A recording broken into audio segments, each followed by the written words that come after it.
Okay, before we get into the exhibition, I just want to truly thank you for curating this exhibition, for being here. And it was a very long flight, but it's a true honor to have you curate this exhibition and help realize both of our shared dreams. Well, I've been following the gallery's program for quite some time, and I was really enthusiastic about the idea of being able to collaborate with you guys and to bring an exhibition to the region, specifically to Dubai, that would create a platform for these significant artists to have their sort of work interact with one another in this space.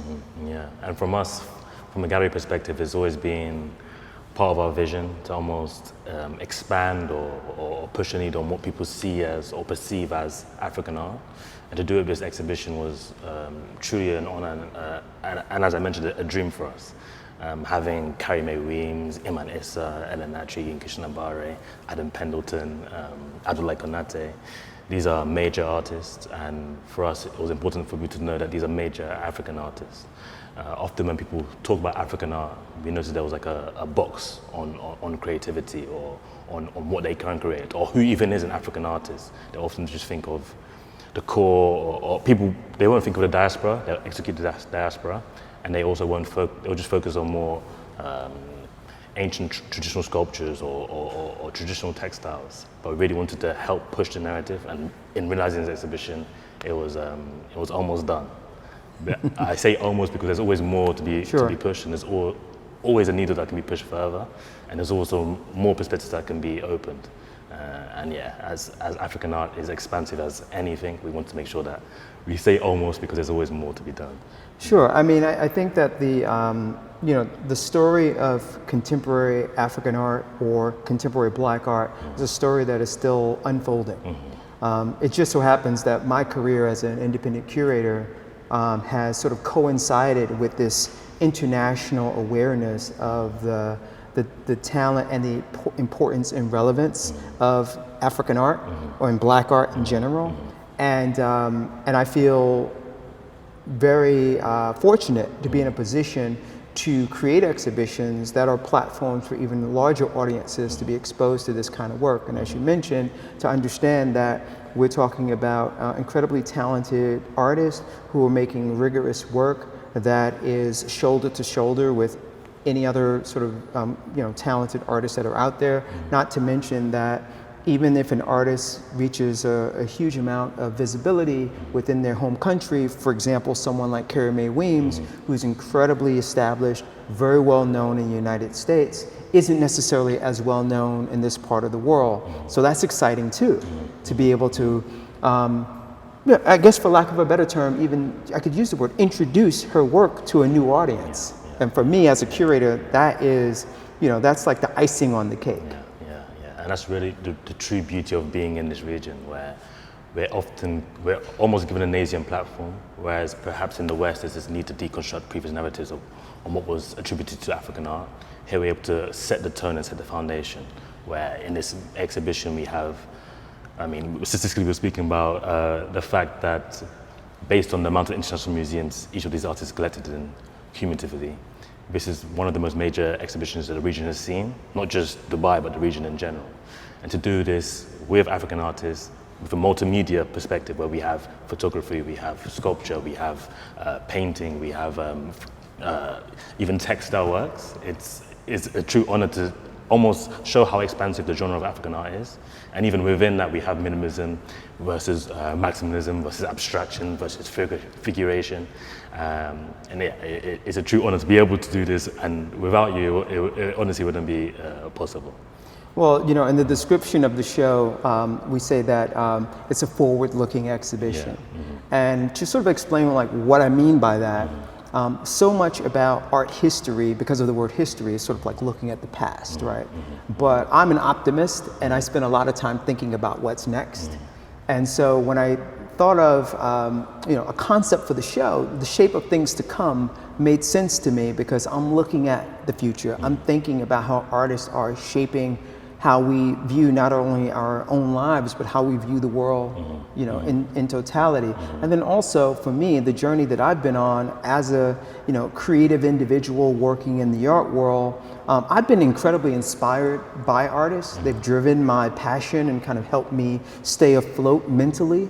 And then there's some artists, for example, Anatsui, there's some artists that really, when I thought about entering the art world, they were the first artists that I looked at and realized that there was something that I wanted to learn that I didn't know.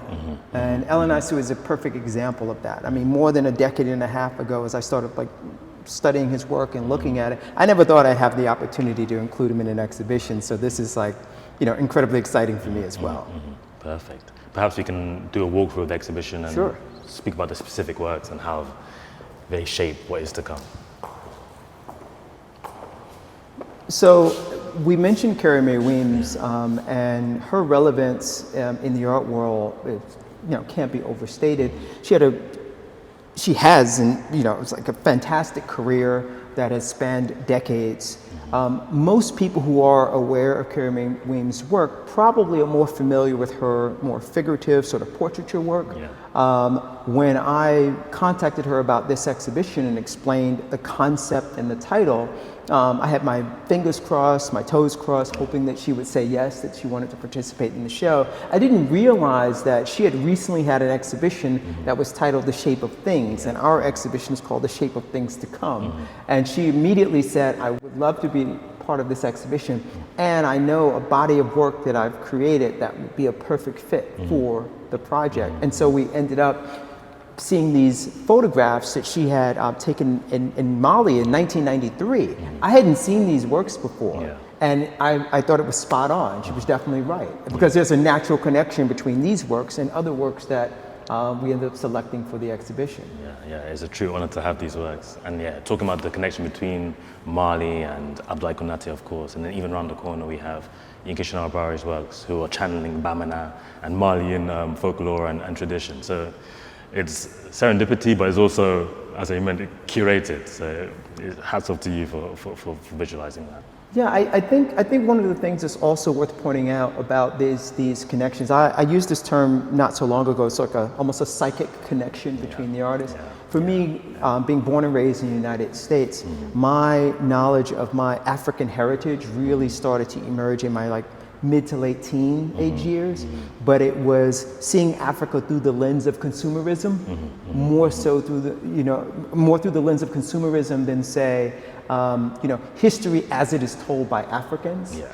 And so when I think about someone like Yinka Shonibare, for example, and the Dutch wax cloth that he often uses in his work, I remember seeing those textiles, those fabrics being worn by Black Americans in the late 80s and early 90s, and thinking in my mind, oh, those are African, prints. Not even realizing that it's actually European prints that actually made their way to Africa. And I think that's kind of fascinating, because it tells a larger story about this sort of transcultural, international exchange that's going on between artists, Black artists from different backgrounds. And then going back to Carrie Mae Weems, often when we see black and white photos of African architecture, it's usually taken by a foreigner. So these works are so interesting to me because it shows this African gaze, or the Black gaze.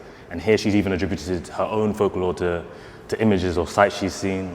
As I mentioned, this is poetry, which she visualizes the space and then she describes how she sees it, how she perceives it, or how she wants other people to feel about it. So just switching the gaze and repositioning the gaze and understanding that we can have our own gaze of ourselves is truly beautiful, and that's why she is how great she is. Yeah, she's a natural storyteller, and I think that she recognizes how, as an artist, that she has the power to set a stage. And then we, as the viewer, can sort of decide where we want to position ourselves within that stage. As I mentioned earlier, she really is known for a lot of things, but that kitchen table series, the reason I bring it up is that when you look at those works and you think about those works compared to these, these works, they are absent of the figure, so there isn't an individual being photographed in these works. So there's more about the architecture and the light. but then you as the viewer, you sort of insert yourself into it. Like you imagine yourself in these spaces. Yeah. And then you think about it in the context of where you may live, whether it's Dubai or New York or Los Angeles or wherever you are in the world. And you do that sort of like mental comparison. Yeah. But from a technical standpoint, they're absolutely fantastic photographs, Yeah. right? So even if none of what I said even matters, Yeah. if you just kind of drill it down to the quality of the work, Yeah. that stands on its own as well. And not to mention her writing and her way of expressing herself, I think she's just a treasure. Yeah, second to none. Perhaps we can move swiftly on to Anatsui. Sure. So I know you have a long-standing relationship with him, and as I mentioned, for me, I have never met him, but I have known his work for quite a long time. And I would love for you to maybe share a little, maybe an anecdote about your sort of connection to El's work. So of course, Anatsui is a legend in every aspect of the word. Often when we think of Anatsui, people always say he's a great artist, and we almost attune to saying he's great because other people are saying he's great. But when you actually study his trajectory, his history, and you come to understand how he created these bottle caps, you really understand the greatness. He studied in a place called KNUST, which is in Kumasi in Ghana, back when Ghana was under colonial rule, so when Ghana was called Gold Coast. And at his university, they had actually imported the Goldsmiths curriculum from the UK. So everything he learned about the history of art was foreign. He learned about the idea of acrylic on canvas or plaster of Paris, Western artists, art historians, and almost he learned nothing about himself. Right. And then in 1957, Ghana became independent. And at this time, he was still based in, not still based, he had relocated, but as Ghana was one of the first sub-Saharan countries to gain independence, there was really this sense of euphoria amongst not just artists, but people all over the world, or all over the continent. This whole idea that, now we're free. What does freedom mean? And as an artist, he was part of this school of artists called Nsukka School of Artists, and they really wanted this freedom to be translated within their works. It's one thing to say you're free, but how do you act as if you're free? And how do you unlearn what you learn about yourself, or what you haven't learned about yourself, and like reintegrate yourself within culture from your own perspective?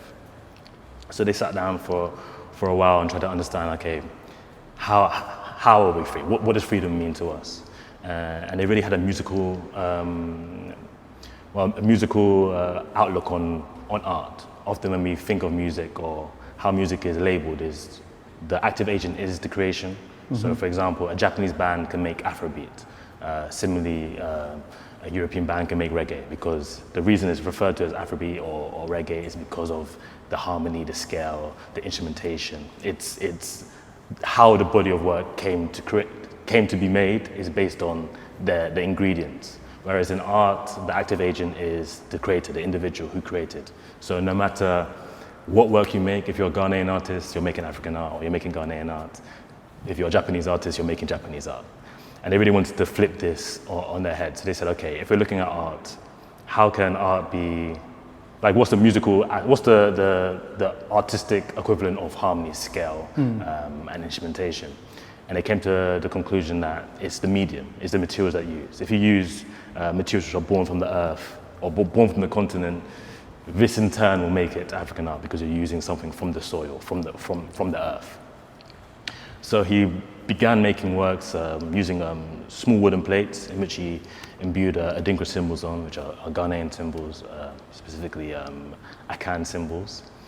And he wasn't satisfied with the scale. So then he decided to move into more clay works, where he would have like a broken pot series, where he'll use clay once again from the soil, from the earth.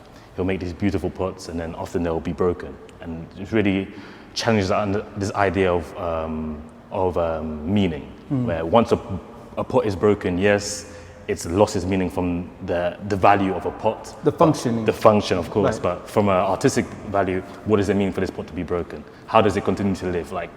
Or how does something breaking create something new? And if you look at the history of the continent where we've been broken, and once again, this whole idea of like being renewed, being regenerated, being recreated, is something that he was really interested in. Once again, he wasn't satisfied, so then he wanted to move back to wood, but on a much larger scale. And he started using paneled wood and a chainsaw, and often chainsaw was used for like harming wood, but he thought, how can the chainsaw be used to carve wood? And he created these mammoth works, these beautiful works, but once again, he wasn't satisfied. And then he was walking around one day in the 90s, and he came across this huge bin bag of alcohol bottle tops. And being an artist, naturally, he just took it to the studio, and he didn't do anything for some time. He just let it rest in the studio. And after some time, he said, okay, let me investigate this material. Right. Because technically, it went against his philosophy of using things from the earth, because the bottle cups were imported. They weren't, well, one thing, they're not natural. They're not a natural resource or natural material, and they're not necessarily from the continent. So how can he find a way to create with these things if it goes against his philosophy of what it means to create? So he said, okay, let me analyze the alcohol within the context of the continent. How did alcohol reach this place? How did this bin bag even get here?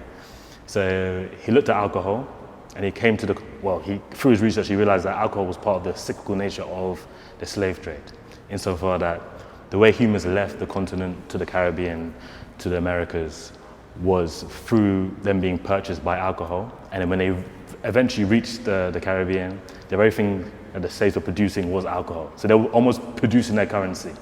And this is a very vicious cycle, a very dirty cycle. And it's a stain on who we are, both from a philosophical standpoint and also from a literal standpoint. As I mentioned, he came across it as trash. Like, it trashed the earth, and it also trashed the individual. So he said, okay, even though it's not born from the earth, it tells the story of the earth and of the people.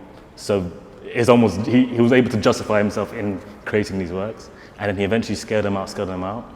And the first work that was created in the late 90s was actually acquired by the British Museum, which is ironic in of itself. And now he's been celebrated as one of the or reinventors of sculpture, not just from an African perspective, but worldwide.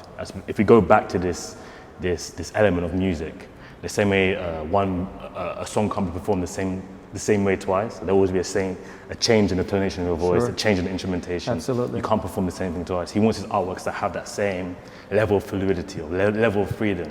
So this same work, the same way, envelops this wall with these curves, with these gaps. If we wanted to rehang it, it would be almost impossible for us to perfect the exact same element. So this whole idea of fluidity, of reinvention, this is why he's world renowned. And this kind of work is actually, the title is borrowed from the coordinates of Tema, where his studio is located in Ghana. And Tema is actually on the Greenwich Meridian line. And what's interesting about his work is, even though when someone would even reference Tema, most people worldwide wouldn't even know that this place exists. Right. Somewhere which is seen on the edge of the earth is actually the center of the earth. Tells a story of how often when people are marginalized or put to the side, they really create up this universe or this people, and how everyone together creates who we are as humanity. So someone making work or being placed on the periphery is really in the center. And this whole idea of where is the center, who creates the center, and who is important is really encapsulated by this work and this artist and what he does. Yeah. Great. Perhaps we can take a swoop around.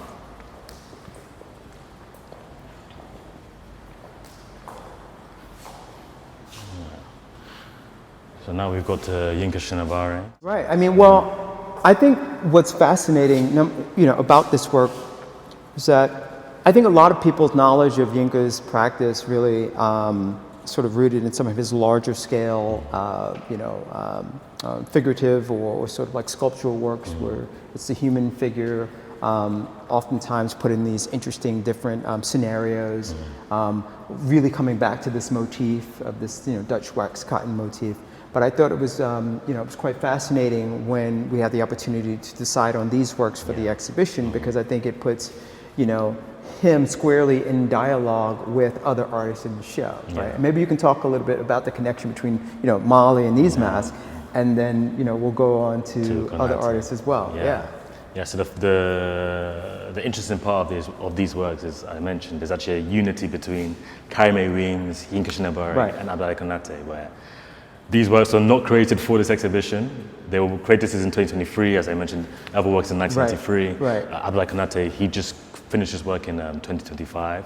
But the fact that they're all referencing Mali, he's a Malian artist himself, is truly beautiful and shows that we're always in conversation, even when we're not aware that we're talking to each other. Right, and that's what I was mentioning earlier about the psychic connection. Like I didn't realize in coming into the show there would be such a strong connection to Mali. But then I also think it's fascinating that, for example, Anatsui's work, although it is not made of fabric, it feels very textile oriented, right? Yeah. And then you have this connection to the textiles that Yinka is, referencing in this work, right?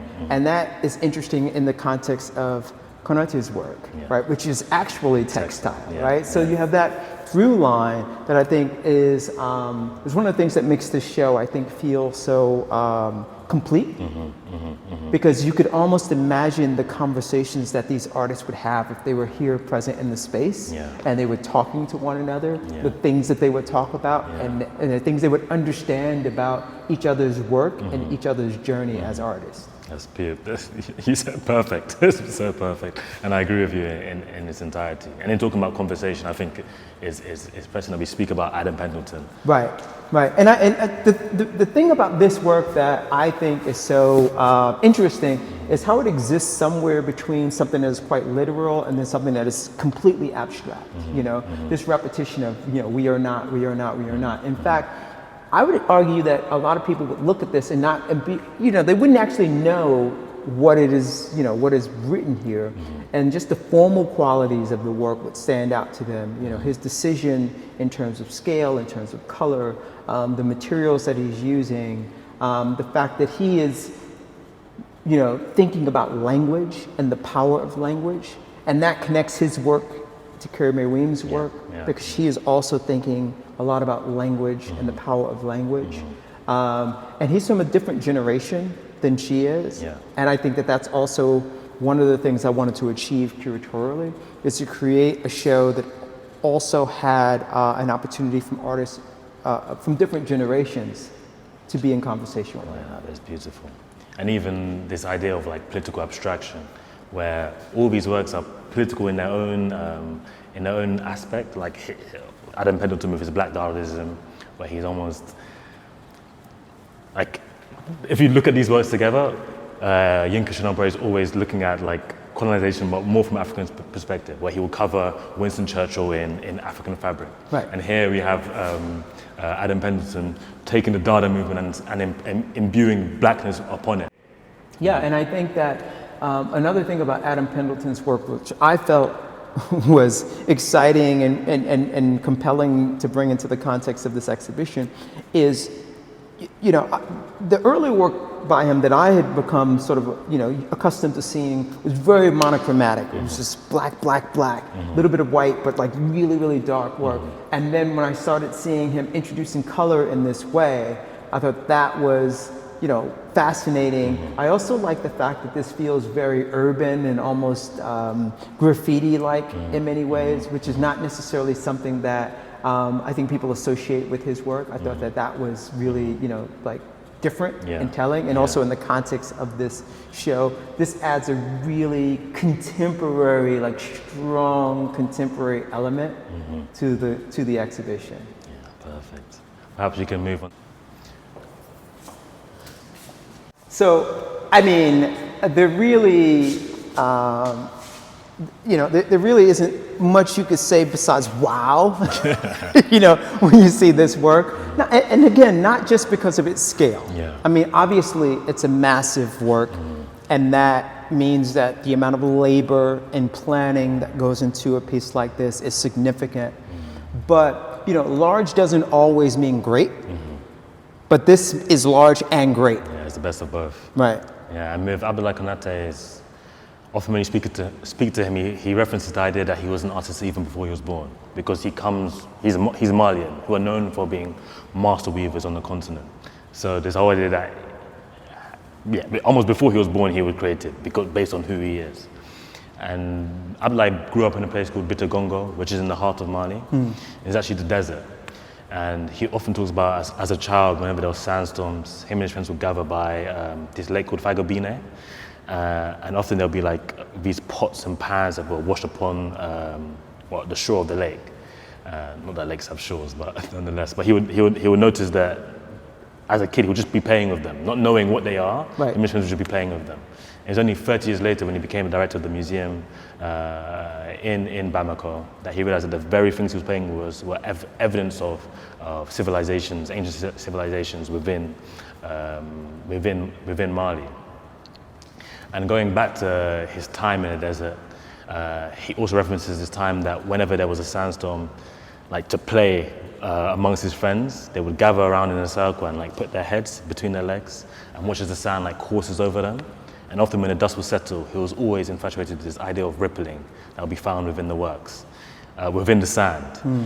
And he wanted to find a way to personalize his heritage, where, as I mentioned, they were already weavers. Malians are known for being weavers. He wanted to find out how can he personalize his time in Mali within the context of weaving, which is why you now have these huge folds, which he's known for within his works, where you have this layering of Bizan on Bizan on Bizan, which is beautiful in one aspect, but it also tells a story of who he is.